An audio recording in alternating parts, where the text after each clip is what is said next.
हाज़िन, जो मुतदय्यिन हज़रात हैं, जो अपने आप को दीन से कुछ जोड़े हुए हैं, नमाजी हैं, रोजेदार हैं, दीन से उनका अपना कुछ ताल्लुक है, ऐसे घर के लोग अगर अपने बच्चों को स्कूल और कॉलेजेस में पढ़ाते हैं, ऐसे लोग अगर अपने बच्चों को दुनियावी तालीम दिला रहे हैं, तो कम से कम वो लोग कम से कम अपने कुर्बो जवार के घरों में उन्हें भेजकर दीनी तालीम दिलाते हैं। कम से कम वो चाहते हैं कि मेरा बच्चा या बच्ची कुरान पढ़ना सीख जाए।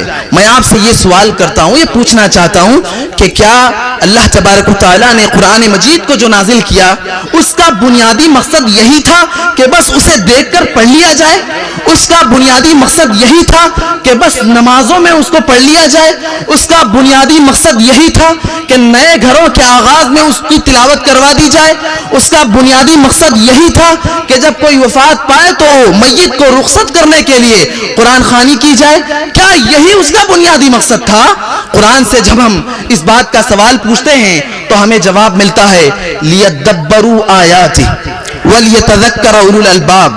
कुरान को हमने इसलिए नाजिल किया ताकि जो अक्ल और समझबूझ रखने वाले लोग हैं वो गौर व तदब्बुर करके उससे नसीहत हासिल कर सके, उससे हिदायत हासिल कर सके।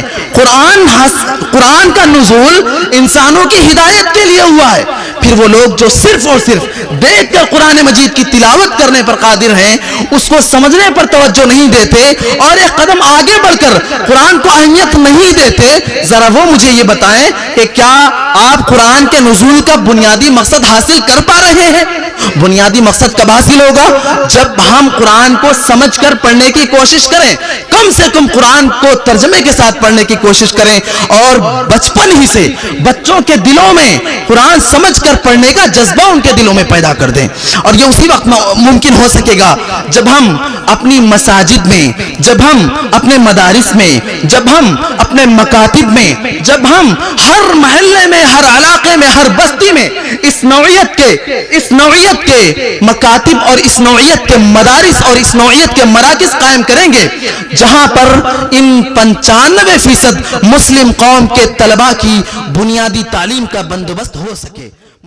हाज़िन, जो मुतदय्यिन हज़रात हैं, जो अपने आप को दीन से कुछ जोड़े हुए हैं, नमाजी हैं, रोजेदार हैं, दीन से उनका अपना कुछ ताल्लुक है, ऐसे घर के लोग अगर अपने बच्चों को स्कूल और कॉलेजेस में पढ़ाते हैं, ऐसे लोग अगर अपने बच्चों को दुनियावी तालीम दिला रहे हैं, तो कम से कम वो लोग कम से कम अपने कुर्बो जवार के घरों में उन्हें भेजकर दीनी तालीम दिलाते हैं। कम से कम वो चाहते हैं कि मेरा बच्चा या बच्ची कुरान पढ़ना सीख जाए। मैं आपसे ये सवाल करता हूँ, ये पूछना चाहता हूँ कि क्या अल्लाह तबारक व तआला ने कुरान मजीद को जो नाजिल किया, उसका बुनियादी मकसद यही था कि बस उसे देखकर पढ़ लिया जाए?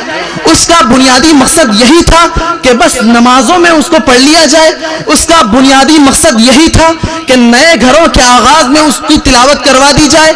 उसका बुनियादी मकसद यही था कि जब कोई वफात पाए तो मय्यत को रुखसत करने के लिए कुरान खानी की जाए? क्या यही उसका बुनियादी मकसद था? कुरान से जब हम इस बात का सवाल पूछते हैं तो हमें जवाब मिलता है, लियद्दब्बरू आयाति वलियतज़क्कर उलुल अलबाब। कुरान को हमने इसलिए नाजिल किया ताकि जो अक्ल और समझबूझ रखने वाले लोग हैं वो गौर व तदब्बुर करके